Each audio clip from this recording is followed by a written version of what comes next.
It's 6 p.m. on a Friday here in Korea. Welcome to our newscast. I'm Daniel Che. Let us begin with the headlines.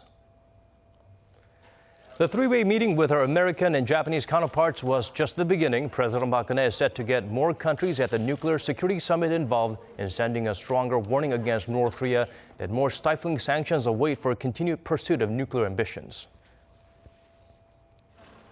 The three main parties of South Korea campaigning for the general election are focusing on areas with strategic advantages. Even while all this is going on, the possibility of an opposition coalition still lingers. Another day, another provocation from up north. Pyongyang fires more short-range missiles and carries on GPS disruption activities targeting South Korea.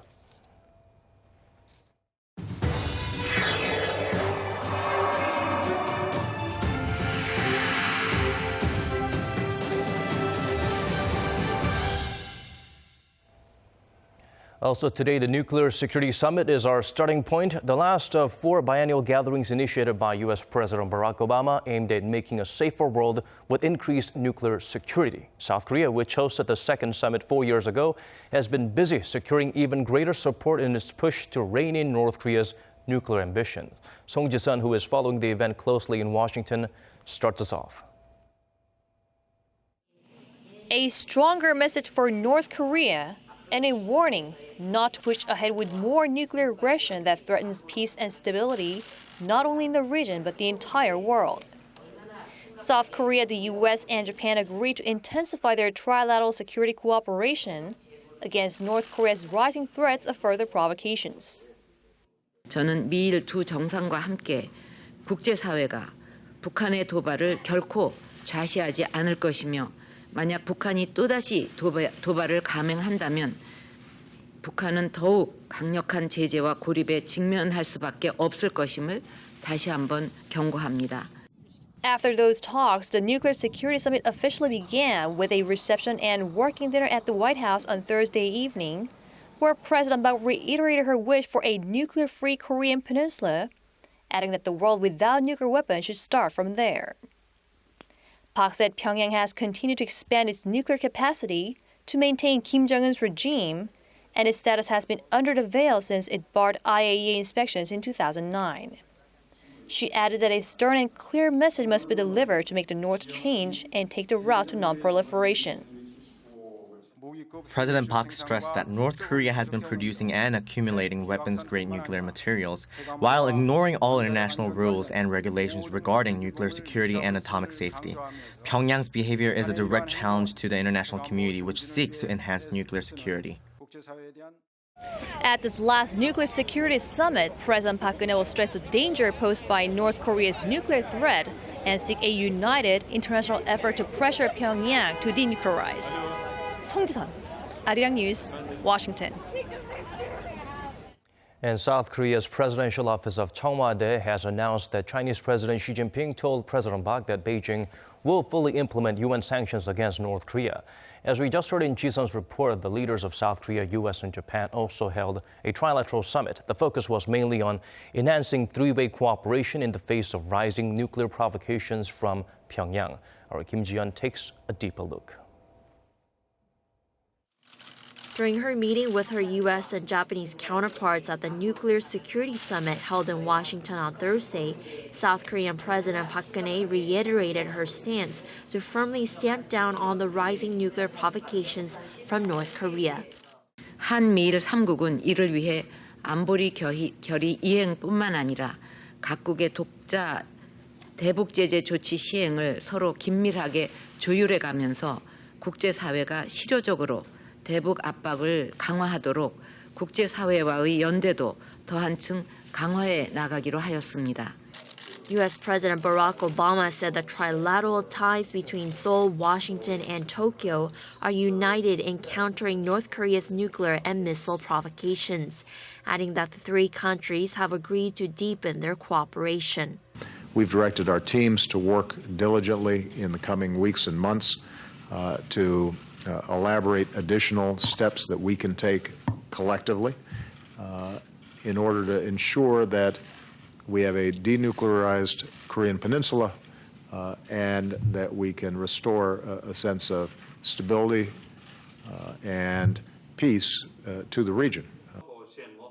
Japanese Prime Minister Shinzo Abe also acknowledged the importance of the Trilateral alliance against rising North Korean provocations, which he called a threat to international peace and security. In light of the regional situation faced by the three nations, it is necessary to further promote South Korea-U.S. Japan cooperation in the area of security. A special concern is the progress of North Korea's nuclear and missile capability, which is a direct and great threat. This is the first time in 2 years that the three leaders hold trilateral talks. Kim Ji-yeon, Arirang News. North Korea, as expected, was the major topic of discussion during the string of sideline summits at the Nuclear Security Summit in Washington. But are countries involved all on the same page? Kwon So-hwa turned to some different perspectives on this matter.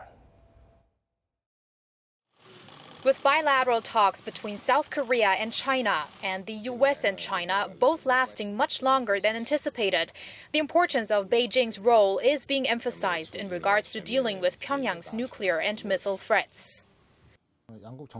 It seems like the parties were not on common ground prior to the talks, which explains the duration of the meetings. But despite China acknowledging the threat North Korea's nuclear development poses, it does oppose certain countermeasures, such as the deployment of THAAD in South Korea.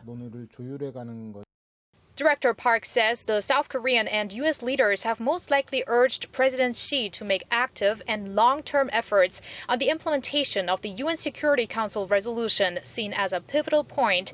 But experts say the urgency of the matter may require more cooperation than just following through with sanctions, especially with the threat of a fifth nuclear test by North Korea looming. It's still not the amount of pressure that we can bring to bear on the North Korean regime is still not quite comparable to the level that we've seen in cases like Iran or Syria. To change the North Korean calculus on its nuclear program, Dr. Kim says tying in the issue of North Korean human rights raised at the trilateral meeting between Seoul, Washington, and Tokyo was a good move. He also suggested increasing the level of readiness and military cooperation and sharing of information. But tight trilateral partnership may not be so appealing to China. What's interesting about the latest development is that Japan and Korea is now starting to cooperate under the U.S. umbrella. And that also sends a really troubling message for China. China needs to get moving on this front, otherwise it may get left out. Closer cooperation between Seoul and Tokyo can be partly attributed to the landmark deal on Japan's sexual enslavement of South Korean women before and during World War II. President Park Geun-hye and her Japanese counterpart Shinzo Abe's brief reaffirmation at the summit may not have been enough, though. I think two governments, Korea and Japanese government, still discussing about how to do with these following measures, such as how to manage the funds which will be given by the Japanese government. And the senior researcher also says the political time schedule, namely Korea's April elections, make it difficult to raise up the issue at this point. Kwon So-hwa, Arirang News. What's considered in some sense the main agenda for South Korea at the Nuclear Security Summit has wrapped up. For an analysis of the all-important sideline meetings held by President Park Geun-hye in Washington, we turn to Professor Kim Eun-mee, Dean of Graduate School of International Studies, Ewha Women's University, in the studio with us. Thank you so much for beating the hectic Friday traffic to be here with us today. Good to be here.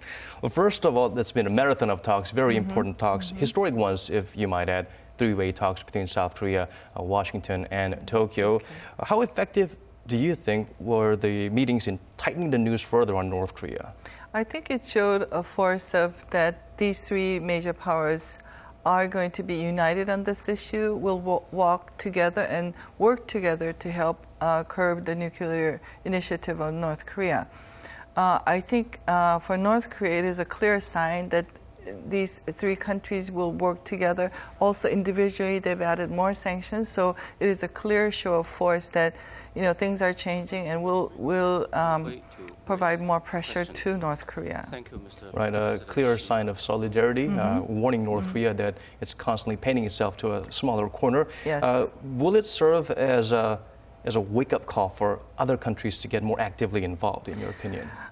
These are traditionally the most important countries that have been involved. China is sort of, treading its waters. So I hope this will be a wake-up call, but it's not clear because these three countries are the three that have been united in the past on this issue. So whether it will be asking for other countries to join, if there was China on this, three heads of state, I think that would have sent a stronger message and urged more countries to come. So I'm not really sure. I'm hopeful, but I'm not really sure if this could really be signaling other countries to join on. We're keeping our hopes up, but we're also ready to be disappointed with a very unique situation in China. Right. And of course, China is feeling a bit hot under the collar, especially for President Xi Jinping, because these are not very comfortable subjects for him to be dealing with. North Korea's nuke issues, that deployment in Seoul. It seemed like China was the immovable object, but it is budging a little bit. Do you foresee some more positive developments from China in terms of more active involvement in change of attitude also in the three-way discussions on topics like missile defense upgrades for Seoul and further sanctions against Pyongyang? I think there has to be a move from China's part, as we have recognized from the strong economic relationship between China and North Korea. It's impossible if China doesn't get on board. And I think through bilateral and through these multilateral settings, China is getting the message. At least he didn't come out and say, I'm not going to be supportive. He was treading the waters carefully and didn't mention North Korea or nuclear issues in his opening remarks. But on the other hand, he didn't say that he's not on board. He said, I'm on board in general. So I hope this is a good sign that he is, slowly but surely moving toward this goal. Hopefully more than just one foot in the door at the moment. But being here at the summit, I think, sends a clear signal that unlike Russia, which did not come, at least the Chinese premier was there and agreeing on this broad agenda of curbing nuclear weapons around the world. So I think this is a sign that it is on board. China is on board, but for this specific issue of North Korea, they are also very mindful of their close ties with North Korea. And maybe this is a good way because at least North Korea will feel that I have someone or some country that will speak on my behalf, or that may be a good strategy for widening the diplomatic options. Right. China is very carefully dealing with its traditional younger brother. Seems like a wise approach. And of course, as some wise people said, being there is all important. Very, very important. Unlike Russia. Well, moving on to another country that's a very headliner for Korea, Japan. The landmark agreement on wartime sexual slavery, Japan just couldn't leave it alone. They kept trying to work something around it. Do you think the latest one-on-one with President Park Geun-hye and Prime Minister Shinzo Abe, this would be somewhat of a turning point in neutralizing such attempts by Japan? I think so. At least he said this in the broad open daylight in front of the whole world. So I think it's not something that he could easily backtrack and do all these little mini shenanigans in the background. I hope this, because he reaffirmed his commitment to this issue and reaffirmed the Japanese government to work out this very difficult issue with Korea and in front of the whole world. I think I hope this is going to be the turning point. Right, it's a matter of honor from here Absolutely. on, and I'm sure he wouldn't want to shoot himself in the foot. So this is definitely some positive developments for South Korea. I think so. Well, Professor Kim, thank you so much for making time for us today. Thank you very much.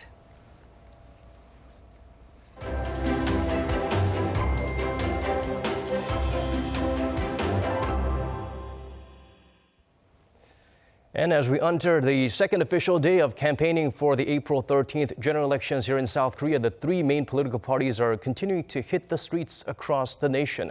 Leaders of the ruling Saenuri Party are taking aim at southern Gyeonggi-do Province this Friday, targeting populous cities south of Seoul, such as Suwon and Ansan. With the Conservative Party support base in these regions believed to be shrinking, Party leader Kim Moo-sung and floor leader Won Yu-cheol will spend the day drumming up local support. The main opposition Minju Party kicked off a two-night, three-day campaign in the nation's western Jeolla Province and on Jeju Island. The regions are the party's traditional strongholds. But due to the creation of the minor opposition People's Party, votes in the region are expected to be split among liberal candidates. The People's Party will also spend the day in Gyeonggi-do Province and some districts in Seoul on Friday. The party's co-chair An Cheol-soo, meanwhile, told reporters this morning that the party has not shut the door on a possible coalition among opposition candidates, though it is unlikely at this point. It is the second day of election campaigning here in South Korea. Opinion polls have been taken and reveal the contrast in fortunes for the nation's political parties. Kim Young-gil gives us the reflection of the public's preference. A poll conducted by Gallup Korea from March 29th to 31st showed the approval rating for the ruling Saenuri Party was at 37%, the main opposition Minju Party of Korea 21%, the newly formed People's Party 12%, and Justice Party 5%. The conservative Saenuri Party's approval ratings edged down from 39% a week earlier due to a recent factional feud over nominations. The approval ratings for the opposition bloc, the Minju Party and the minor opposition Justice Party remain unchanged compared to last week. However, the newly minted People's Party gained support up 4 percentage points from a week earlier. When asked which party voters would cast their ballots for in their respective districts, the Saenuri Party garnered 34%, Minju Party 21%, People's Party 8%, Justice Party 3%, Independents 6%, other parties 1%, and undecided 27%. But the figures may change if opposition parties manage to forge alliances to push a single opposition candidate in certain districts and avoid splitting liberal votes. When asked if they will vote on election day, 72% said yes, 10% responded likely yes, 7% said no, and 5% probably not. In the previous general election for the 19th National Assembly, 78% responded they would definitely vote, with actual voting turnout at 54%. Political watchers say the polls are subject to change based on voters' perceptions about candidates' policy proposals and their ability to deal with pending issues in a forthright manner. Kim Young-gil, Arirang News. And for a more in-depth look at the elections, we break down some of the most hotly contested constituencies in the nation. In the first part of a 4-part series, our political correspondent Park Ji-won highlights constituencies in the Seoul metropolitan area. Comprised of the most populous regions in the country and home to about 25 million people, Seoul, Incheon, and Gyeonggi-do Province combined account for 122 parliamentary seats, or over 48% of the total 253 local seats. Let's first take a closer look at the capital Seoul, with 49 seats alone up for grabs. Back in 2012, main opposition party, now the Minju Party, took 30 out of the 48 seats in Seoul at that time. The ruling Saenuri Party secured 16 seats back then, mostly in wealthy districts located in southern Seoul, which were traditional conservative strongholds. However, races in many districts were already neck and neck, with winners decided by less than a 3 percentage points gap. And now with a third party in the picture, the minor opposition People's Party, recent public poll results predict tight races in at least 9 out of 20 districts surveyed. In the Jongno district, the symbolic heart of the capital, the Saenuri Party's Oh Se-hoon, former 2-term mayor of Seoul, is leading liberal 5-term lawmaker Chung Se-gyun. The Yongsan district is also a very hotly contested district, where the ruling party's Hwang Chun-ja is competing with Jin Young, a former conservative politician and health minister in the Park Geun-hye administration, who joined the main opposition last month. Nowon-si is another constituency drawing a lot of attention. The Saenuri Party's political rookie Lee Jun-seok is trying to overtake the co-leader of the People's Party, An Cheol-soo. The political stakes are even higher in Gyeonggi-do Province, the most heavily populated region in Korea, with 60 seats alone up for grabs. The main liberal opposition party gained the upper hand in the region after securing 8 more seats 4 years ago. But 8 more local seats were added to the province by a new electoral map confirmed in February, and severe competition between liberal candidates. Various local media poll results expect ruling Conservative Party to be taking more seats in the province, due mainly to divided liberal votes. Over in the poor city of Incheon, both main parties held 6 seats 4 years ago, with close race expected this year in many districts for its 13 seats. 박지원, Arirang News. North Korea has fired a short-range projectiles and has been conducting GPS jamming operations on the border for about a month, becoming a threat to South Korean citizens. The disturbance is seen as an armed protest against the ongoing South Korea-U.S. joint military drills. Kim Hyun-bin has the latest. North Korea fired another short-range projectile into the East Sea. South Korea's defense ministry said on Friday that the missile was fired from Seoul, Gyeonggi-do Province, and flew around 100 kilometers. Experts say the launch appears to be an armed protest against a nuclear security summit currently taking place in Washington. North Korea has also been conducting radio jamming operations targeting South Korea. The South Korean presidential office of Cheongwade on Friday held an emergency National Security Council meeting and warned Pyongyang to halt the jamming operations, as they are becoming a threat to South Korean citizens.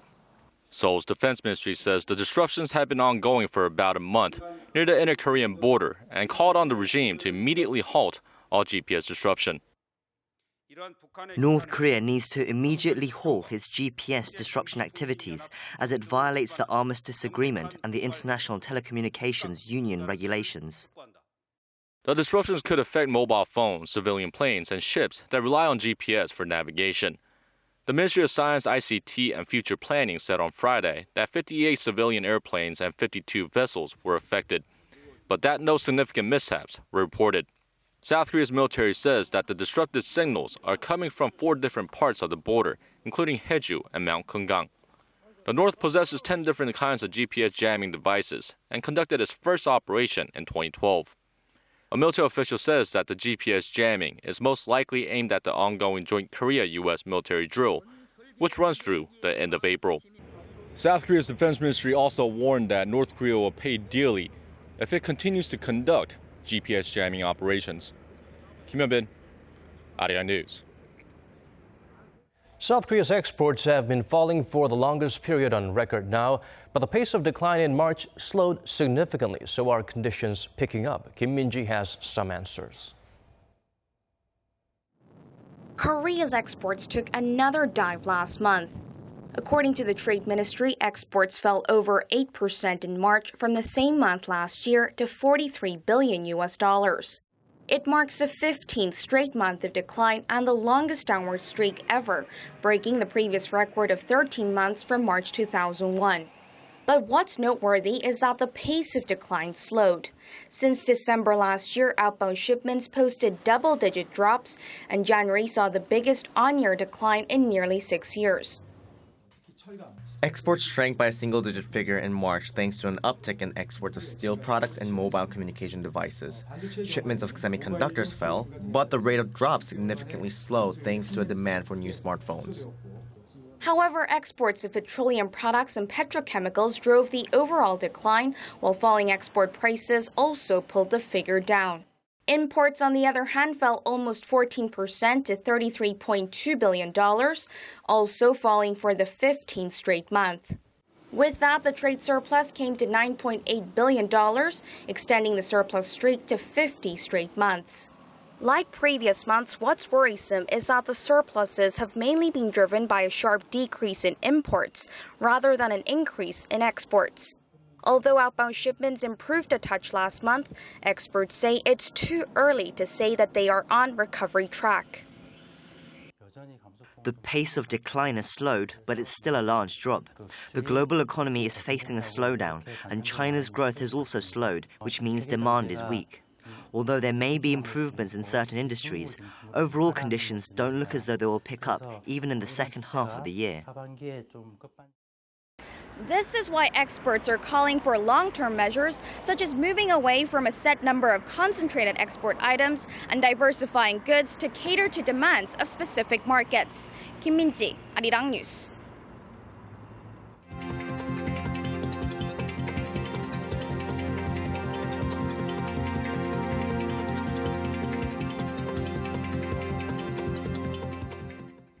That's all from us for now. Thank you for watching.